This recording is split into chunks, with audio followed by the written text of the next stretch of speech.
Le bonhomme de neige et les fées de Noël. Un texte français de Lucille Galliot. Illustration de Kim Martin. Publié aux éditions 4 Fleuves. En cette veille de Noël, le monde entier s'apprêtait à vivre une douce nuit de fête, de chants et de partage. Les cadeaux soigneusement empaquetés attendaient sagement leur heure, tandis que les rubans, les boules et les ornements illuminaient les sapins et les murs des salons. Dans la forêt aussi, les animaux s'activaient, aux derniers préparatifs, récupérant çà et là 1001 petits biens de la nature, des baies, des pommes de pin, des branchages, pour rendre les festivités plus belles encore. Cependant, là-bas, au plus profond des bois, un petit bonhomme de neige regardait tristement la nuit, recouvrir de son ombre le paysage enneigé. Il se sentait très seul et n'avait pas le cœur à la fête. Pourtant, voici plusieurs semaines, il avait donné de bonne grâce à des animaux surpris par l'hiver, les boutons en fruits rouges de sa redingote de glace, la grande carotte orange qui lui servait de nez et les noisettes dorées qui habillaient son regard. Cet élan de générosité et d'allégresse des petites bêtes affamées lui avait un temps réchauffé le cœur. Mais il regrettait à présent de ne plus pouvoir se faire beau pour célébrer Noël. Au milieu des sapins couverts de guirlandes et de lumière, le petit bonhomme de neige se sentait bien nu. Alors il se mit à sangloter. En entendant sa peine, les habitants de la forêt décidèrent de lui venir en aide. Quoi de plus naturel dans un cas comme celui-ci que d'appeler les fées de Noël? Pour cela, rien de plus facile. Un simple murmure porté par la bise suffit à les convier.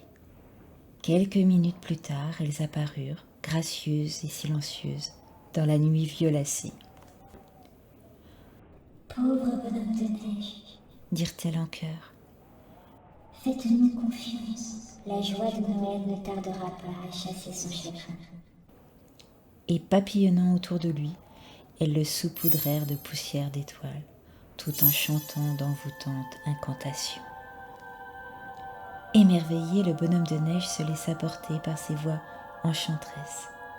À cet instant précis, son fidèle compagnon, le lièvre blanc, apparut et tendit aux fées une pleine poignée de fruits écarlates. « Quelle magnifique groseille! Elle ferait de ravissants boutons de redingote, » pensa la fée.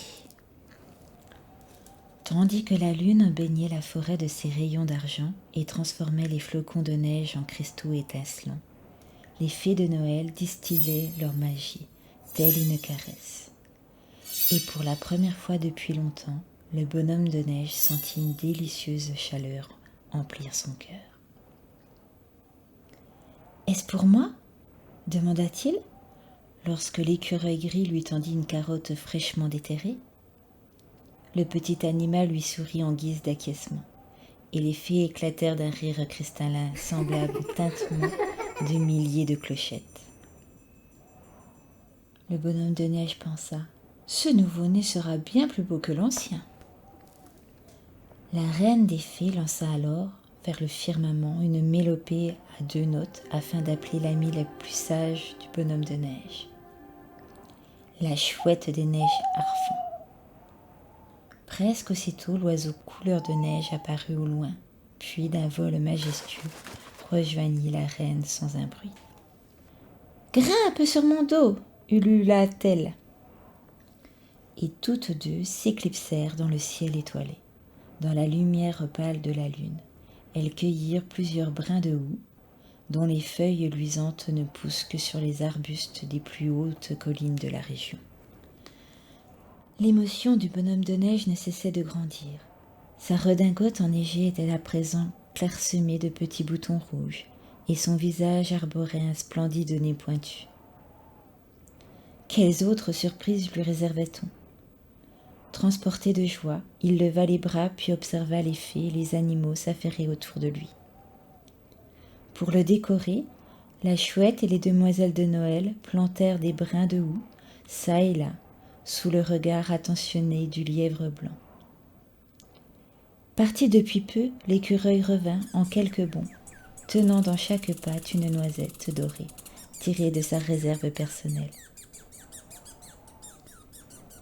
Le bonhomme de neige pensa : « Voilà sans doute mes nouveaux yeux. » Lorsque tous eurent fini, ils reculèrent d'un pas pour apprécier le résultat de leur travail. Lisant l'admiration dans les yeux de ses bienfaiteurs, le bonhomme de neige se sentit plus vivant que jamais.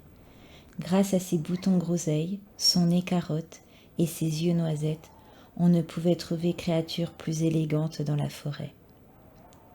Un large sourire, inédit lui aussi, illumina son visage blanc de Pierrot des Neiges. Quel bonheur! Alors il remercia vivement ses amis de s'être donné tant de mal. Mais les fées n'avaient pas tout à fait achevé leur œuvre. Laissant le bonhomme de neige et les animaux fredonner ensemble des cantiques de Noël, elles se rendirent au fin fond de la forêt, là où demeure le grand renne. Elles avaient une requête bien particulière à lui adresser. « Grand reine, nous avons besoin de vous, » annonça la reine des fées, avant de lui murmurer la suite à l'oreille. Le noble cervidé laissa échapper un rire aussi sonore et entraînant que le chant d'une trompe de chasse. Puis il répondit : « Je sais exactement ce qu'il lui faut. » L'instant d'après, les fées et le grand renne s'envolaient au firmament, évoluant avec grâce dans l'air glacé de la nuit.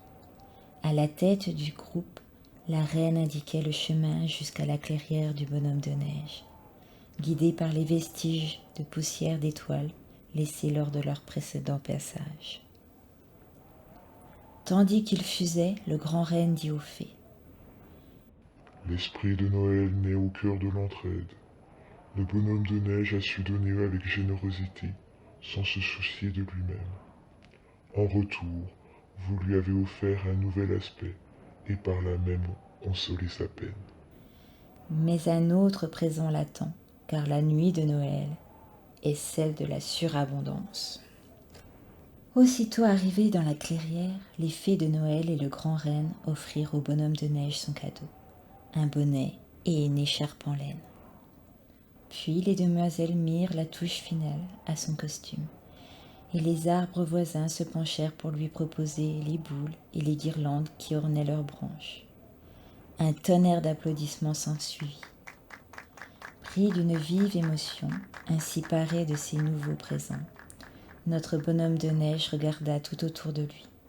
Entouré de ses amis, il passa un merveilleux Noël. Désormais, l'esprit de Noël ne risquait plus de le quitter. Joyeux Noël de partage à tous.